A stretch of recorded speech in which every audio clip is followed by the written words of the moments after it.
I think so much of our world is focused on individuals, and we're not encouraging teamwork enough, at least good teamwork. I've made it my business to go around and look at what leaders are learning and how to build teams, and they're not really learning what's necessary to build trust. When you care about the people in the team and you know they care about you, you give more, you engage in more, and that's teamwork. That's what teamwork requires.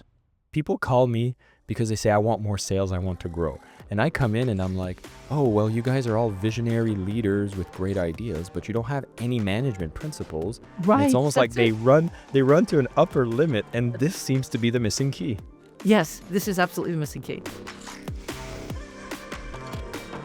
Ladies and gentlemen, welcome back to the Selling with Love podcast. I'm very excited about the conversation today, which isn't going to be as closely related to sales, but something I've been very interested in lately is leadership. I've been working with teams and managing organizations that have small groups, teams, humans interacting together.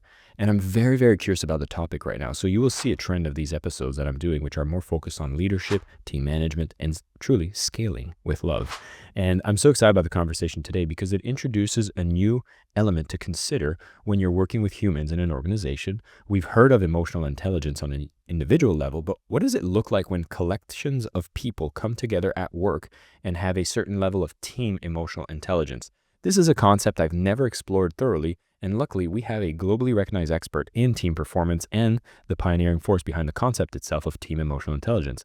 Dr. Vanessa Druskat is joining us, and she has her award-winning article, Building the Emotional Intelligence Group. Has been co-authored with S. Wolf, is one of Harvard Business Review's most reprinted leadership pieces, and just recently, her book, The Emotional Intelligent Team, has just come out, which is all about building collaborative groups that outperform the rest. Forward by Daniel Goleman. We've had him on the podcast before, and she's also a TEDx speaker, and she's here as a PhD in social psychology at Boston University, master's at Columbia and Indiana, respectively, and her teaching, speaking, and writing has been helping organizations around the world understand how to unlock this high-performance team dynamic by exploring how emotional intelligence plays a powerful role. I'm excited to dig into that and a little bit about how it happens in sales teams as well. Vanessa, welcome to the show. It's a pleasure to have you here. Thank you so much. It's really my pleasure to be here with you and your audience. First off, congratulations on the book. I know that's always a big project. And in your case, you are bringing an entire new field to life. Like, I've heard of emotional intelligence, but I have a feeling you've noticed something was missing when a group of people come together in the workplace. So I'd love to speak about the itch that existed that motivated you to say, we need to develop this team emotional intelligence aspect. Sure, a great question, Jason. So there were two itches, let me say. First itch is around the idea that I don't think we recognize how often we work in teams and how much better we think or we can think when we're in teams.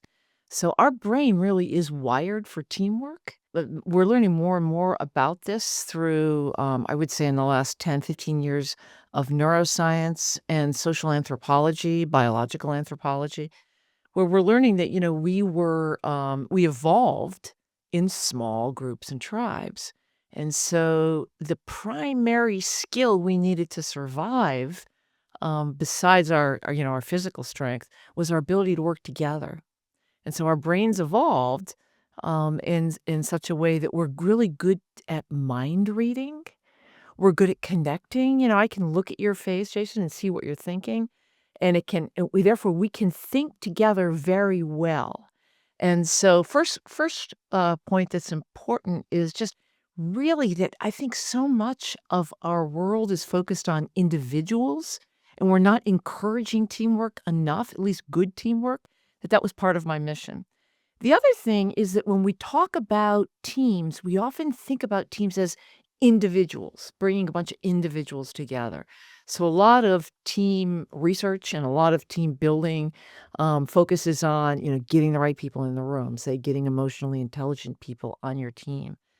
But what my research shows, and it's not the only, I can tell you how mine differs from others, but it's not the only research that shows that what matters more in a team is how you interact, because every interaction generates emotion. And that emotion can either support the genius of the people around you, or it can support frustration or, a myriad of other emotions.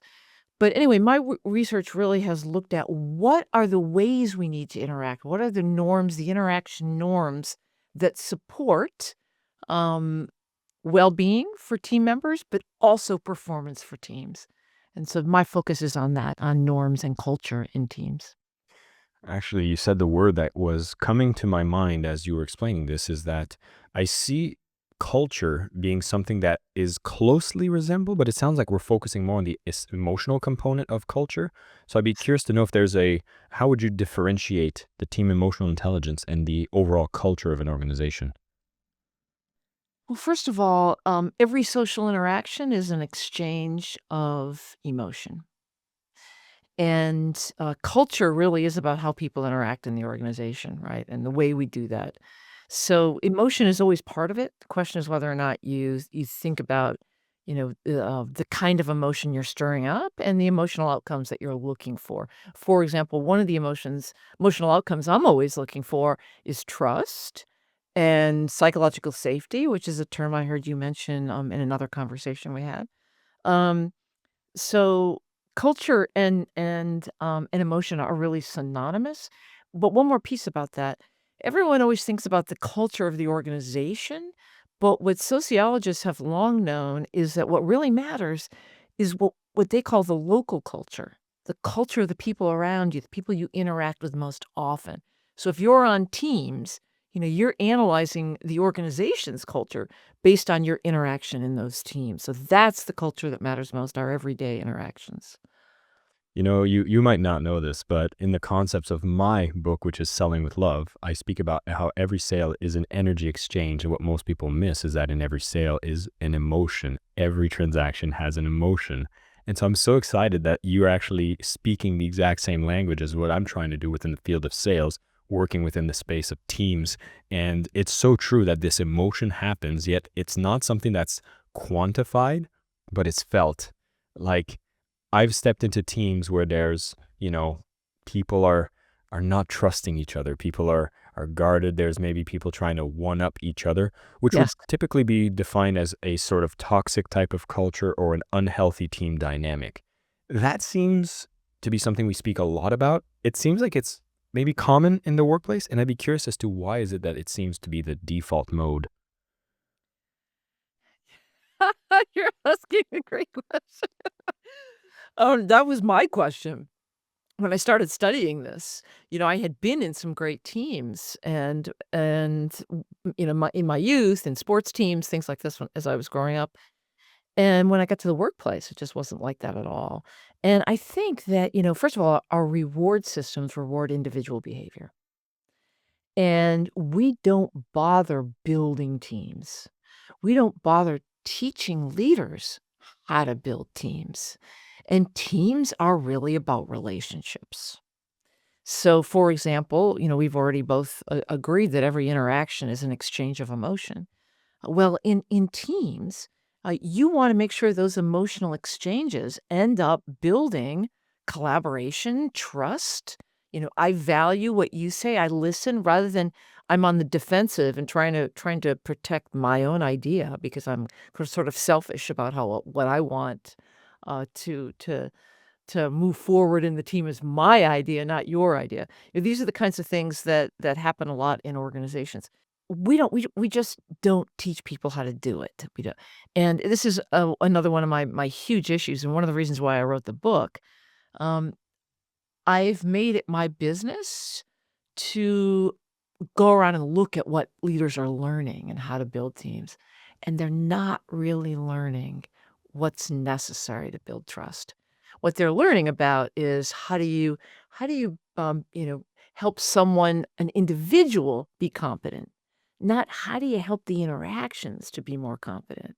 So in teams, what you're really looking for is not necessarily the interaction between the leader and the individual. So that would be the emotionally intelligent interaction. You're looking for emotionally intelligent interactions among the team members, okay? So I'm treating you with respect. I'm listening to you, like you are right now, nodding your head, looking at me. I'll tell you that matters in teams, right? That kind of thing. So anyway, let me stop and let you ask a follow-up question. I could No, say more. I mean, to me, it's the fact that I look at a lot of the teams, and you spoke about the benefits when it's on a local level is actually more important. And it Mhm. makes me want to ask the question where I've noticed when it's very small teams, founder, maybe a bunch of friends, or just like the first five people that get on board on a project, that seems to be something that naturally will have a healthy team dynamic.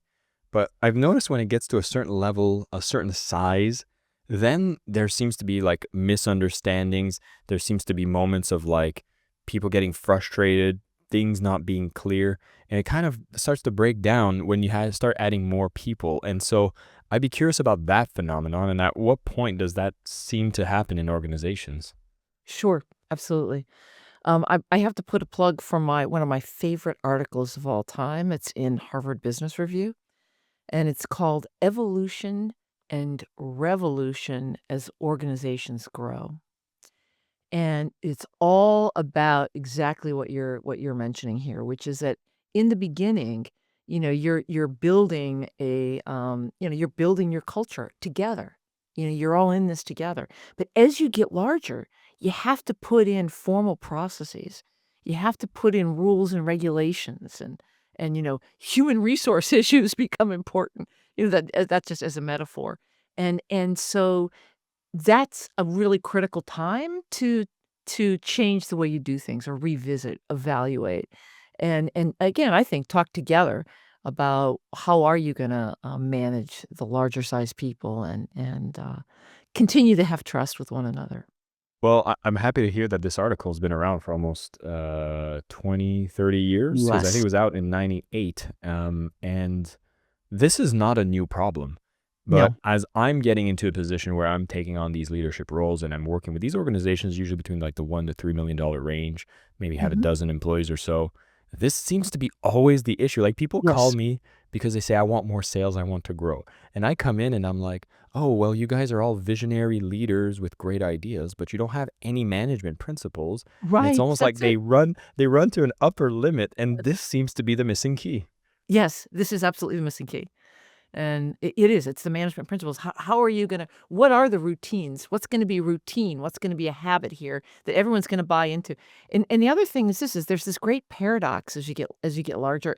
It's considered a paradox in teams anyway, which is that you have to meet the needs of the group, okay? The shared goals, to meet the shared goals, you have to meet the needs of the group, but you also have to meet the needs of the individuals.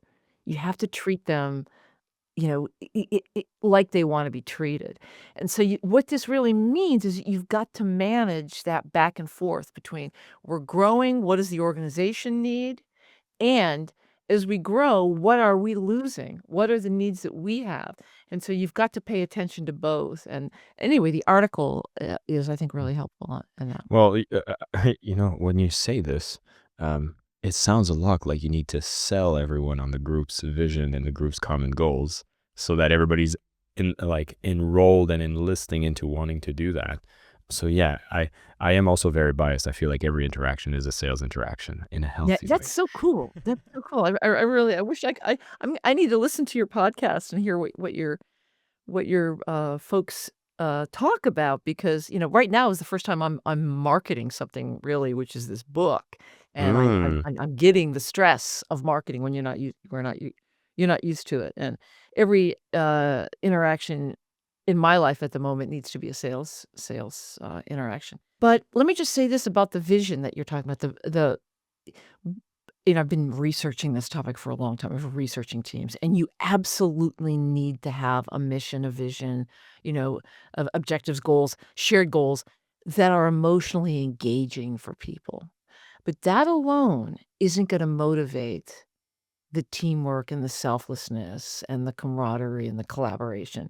It just doesn't do it. It can only take it so far. What you really need here is, dare I use the word love because it's part of your podcast. What you really need are people who care about one another, and that's what team building's all about. Wait, so you're And saying the Beatles were right? All you need is love?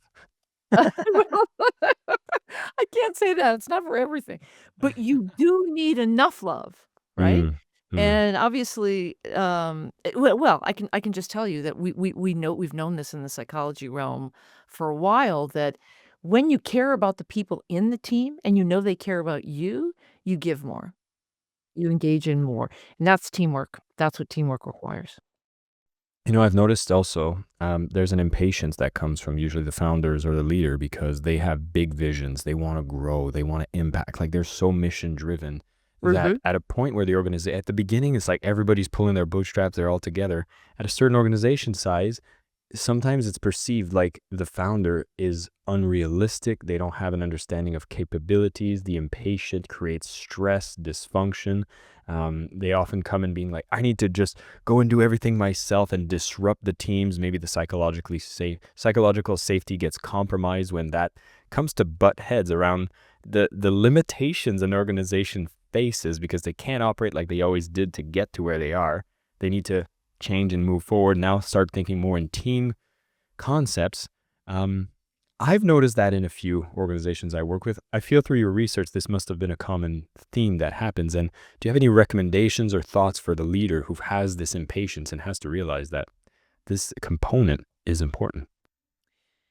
Yeah, I'm very familiar with it, very common. It's the leader's passion is not necessarily about developing the team members. It's about, the mission of the organization itself. And that can get the leader into trouble. We've known, by the way, for a long time that the sort of the motive pattern of leaders that don't get in that trouble um, involve the desire to develop others. So, now this is on a continuum, right? We all desire to develop others, but if your passion for the work, for your idea, when you're the entrepreneur, when you're the prime mover, as we say, you're focused on what you want, and it's difficult to prioritize developing others, right? Mm.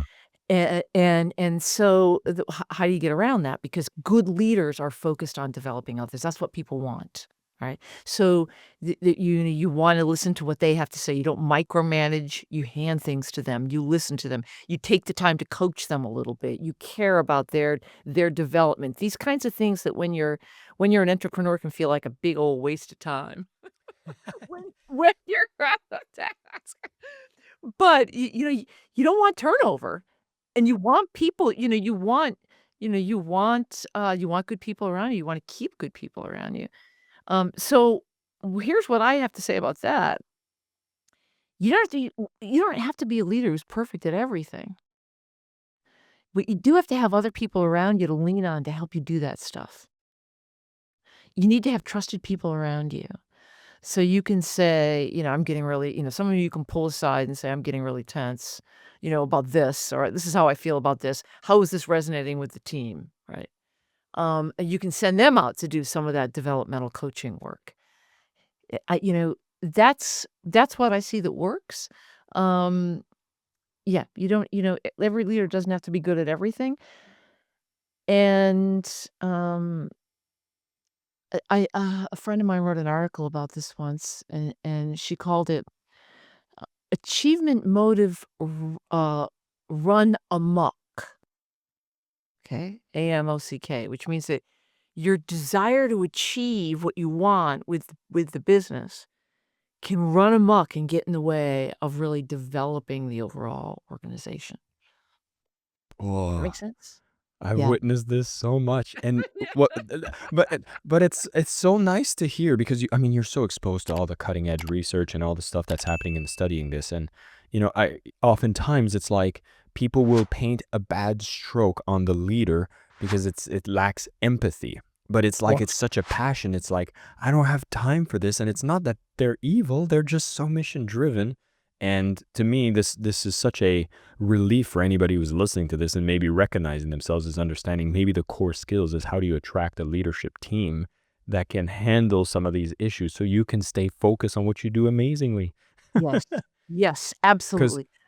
I'm on the other side. Is I like at for me, I love working with those individuals because in essence, I don't have that crazy focus, passion for drive for. I love aligning myself with the people that have that because I can handle all the stuff. And there's so many of those personality assessments, like profiling tools, and like I always know which peg I fit. And when I Right. work with those creators that are just quote unquote crazy, we need Yes. those crazies. Yes. Yes. We need the crazies, but the biggest thing they need is self-awareness. They need to know Mm. that that they're rubbing people the wrong way sometimes, and you can't do it without a team. Well, with with team emotional intelligence that encourages, because here's something I might assume is a false narrative is like, oh yeah, we never argue as a team. That means we have a healthy team emotional intelligence, right? No, it doesn't work that way. Yeah. You can't you if you don't want, conflict in your team, it's because you don't understand why you need conflict in your team. And what you want are people to push one another to clarify their thoughts and to, bring out the best in one another. So, for example, if you and I are arguing about something, I come back and I retort to you, and I have to get real clarity on what I'm thinking. You have to come back to me with the same kind of clarity, and it really pushes us and everyone around us to think differently, and that is a great ingredient for a team. But it can hurt relationships. And so so you have to invest in relational repair. You have to take the time, recognize that that was a tough conversation. What do you need in order to repair your relationship right now? Talk about that kind of thing. But if you don't, people aren't going to engage in those conversations because they're going to be afraid of harming the relationship. Mm. Okay. And that's I can say more about that, but it's the whole idea of conformity in teams, I think is a little bit misunderstood. People think that we just decide we're gonna conform. I'm just gonna go along. I don't think that that's true, but I'm gonna go along anyway. That's not how the brain works. It's usually the brain gets, and we know this from neuroscience now, the brain gets an error signal when you think differently than someone who's got higher status than you. And it's the error signal is about, am I gonna harm this relationship? And if I bring this up, and don't you think somebody else would bring this up if it was true? Right? Yeah. Well, this is where, like, I've seen the errors that you get into an echo chamber. Nobody challenges the oracle or the boss, and Yes. then it's almost like, okay, we're gonna go with their ideas, and when it doesn't work out, I'll be able to feel good and say, yeah, I could have said anything, but I know they wouldn't listen. That to me is like the worst. Yes, that is the worst. Nobody likes it. Nobody likes it. One of my really telling moments was when I was leading a workshop with a bunch of very high level people in organizations. They were vice presidents, they were surgeons in hospitals. It was a collection of very, very high level people that got together for a course that they were taking. And I said to them, "Hey, when you disagree with your boss, what do you do? Do you hold back or do you let it out?" They laughed at me. They said, "Are you kidding? We don't disagree with our boss." You've got to be kidding, Vanessa. We need their support. They've got power over us. These were high level. This was one of the. I mean, this was 20 years ago, and it was the highest level group I'd ever been with, and I knew it happened at lower levels. I didn't realize that happened at all levels. Wow. I mean, I don't want to get political, but I'm sure we could think of examples in political fields where Yes, there's we maybe some could. of these errors. Yes, we could. Allegedly, allegedly. Allegedly, yeah. Um, We're not gonna go there. Yeah. But by the way, I'm having so much fun on this conversation because it's something I've repetitively witnessed. But I might go back to something earlier because we've had a lot of fun talking, and I think most people are going to recognize when these issues happen, whether they're in a leadership position or on the receiving end, as we're speaking as well. But the key thing I want to pull on is the fact that you said most leaders are developing certain skill sets that helps them work on the individuals, but they're missing a component to help them develop this team emotional intelligence. Right. Where should be leaders pointed to? What should be the things they actually do pay attention to make them more effective? Sure. Well, what they need to do is look at they need to look at the norms in so what are the routines and the habits? So, um, frankly, this is one of the not that I want to be selling my my book Do on it. your Do it. podcast, but one of the things yeah, with love, right? One of the things that differentiates one of the things I've added to what my mentors did before me, my mentors recognized the idea that norms mattered. So my colleagues and I went out and looked at, well, what are the norms that matter most? And I can tell you the 3 clusters of norms we found that mattered most. But before I do that, let me just say what I think it really matters is having a conversation with your team around what kind of environment do we wanna build here? You know, what and, how is it going right now? What do we need more of? What do we need less of? And start to have those conversations.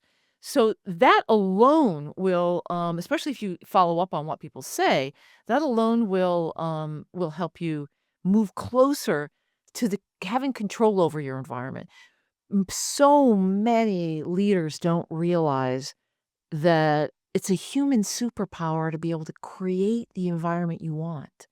You're not stuck with an environment. I had a conversation with a leader earlier today who was telling me about the environment in their group, and, you know, this is happening, and then there's this argument, and this and so here's the thing, you don't need that.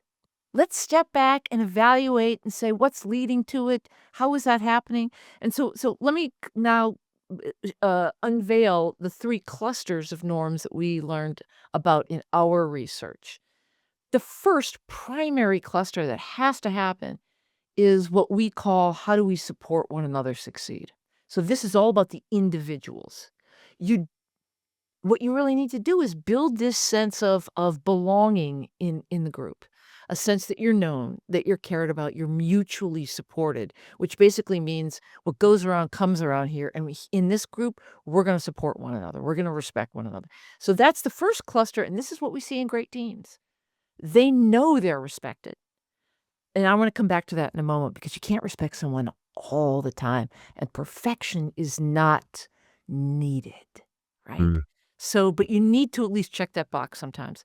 The second cluster is about constant checking in, evaluation, sense making together about, where are we going? Are we aligned? Is this a good direction? What's right about this direction? What's wrong about this direction? What do we need to tweak? How do we need to adapt? What's coming down the pike? And so this is another set of norms that we see in the great teams, which really is about assessing what they're doing, what they're currently doing, and how they need to adapt for what's happening now and in the future. And then the third set of norms is about reaching out for knowledge outside the team. No team is an island, shouldn't be.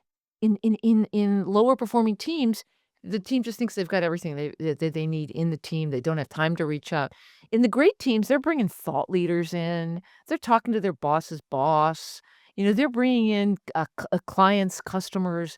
They're you can these days you can bring them in on a 30-minute video conference call and say, hey, you know give us some feedback on this or let us ask you some questions about how you manage these issues that we're dealing with. And it's so easy to do, and it keeps you connected, which is what happens. If you're in an organization, it can keep you connected across groups. It's and or on the hierarchy of groups. People above you, people below you. If there's a hierarchy, so those are the 3 clusters and the norms that these are just the norms that we find in great teams. We've taken them out into the work world. We've built these norms in teams and changed their cultures. So you define what you want, you go out and you change the culture that you're in. Make sense? Yeah, I think where I might add the word, which is you need to take responsibility for the culture that unconsciously manifested. Yes. That's brilliant. Yes. That's it. Yeah. Exactly. And what's beautiful about what you just said is that it's not something that, like, the stickiness of this team emotional intelligence, like, how much resistance do you usually find to making that change start happening? Like, Is it something that's like, oh my God, this is going to be the hardest thing we've ever done as a team? Or is it something that, you know what, now that we actually pay attention to it, it's actually flowing, and maybe there's some key variables that make a difference to that tension? Yeah, absolutely. What we find is that usually if there's an assessment done in the beginning so they can look at what the current culture is, and everyone's involved in defining the culture they want to create to help them as individuals, but also help the performance of the team, then there is some excitement about the idea of making these changes. Everyone wants to be in a better team. Again, I mentioned to you that we're wired. We're wired to want to work in teams. In fact, we now know neuroscientists find that we actually get an emotional high, a dopamine hit when we are collaborating with others in the team. So anyway, people that get excited about it, and then they find out it requires change in behavior. So you nail it. You guessed it. And so, often what I do when I work with a team, I'll come back, I'll 2 weeks later, I'll call them and I'll say, "How's it going?" And they'll say, "Nothing's Well, changed. You told us it would change." They'll say, "Well, are you doing the things you decided you were gonna do?" "No." And so this is where, again, the leader has to become I can't remember the phrase that you use, but the phrase I use is the culture manager. And so what I recommend is that the leader assign these new norms to people in the team to manage, you know. So this person can be in charge of the first bucket, second bucket is somebody else. And then the leader makes sure that they empower that person, call on that person, make sure that person is bringing in to the team what they need to remind them about the norm and reinforcing it, et cetera.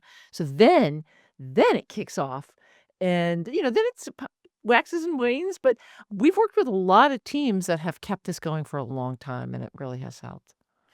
I've often heard debates about making change in an organization having a bottom to top, top down approach. This one seems like something that you need to first go together as a leadership team, and it has to kind of get decided at the top, or else the bad habits at the top are probably what ruins the tree. You should be a consultant. You Well, you're I am. you are I good. am. I mean, you should be a leadership consultant. Um, yeah, ideally, and that really helps. I mean, I've been in those situations and because the leadership at the top, they don't realize that the way they engage in things trickles down. Leaders are the last to know so many things. Hmm. And so that works well, except for that's not always where we're called in to help. Or, that you're counting therefore on the top people at the top to get it and know it. And that's just not the way the world works. Yeah. So often it starts in the middle. Oh, I've worked with teams in the middle and then things have done changes have worked so well for the team. People are more engaged that they've brought me in to then go up to the top. I could definitely see that happen because, Yeah. I've witnessed that when an organization gets a bit bigger, like in the hundreds of people, as you mentioned, the small teams have their microorganisms, right? And I've seen some of these microorganisms be super healthy, maybe one over there not so healthy. And then even if the top is not super healthy, they can create their healthy little environment within that organization. And they're kind of wishing that it happens, but it's hard to make it spread everywhere if there's not a recognition, appreciation Yeah. of its benefit from the top.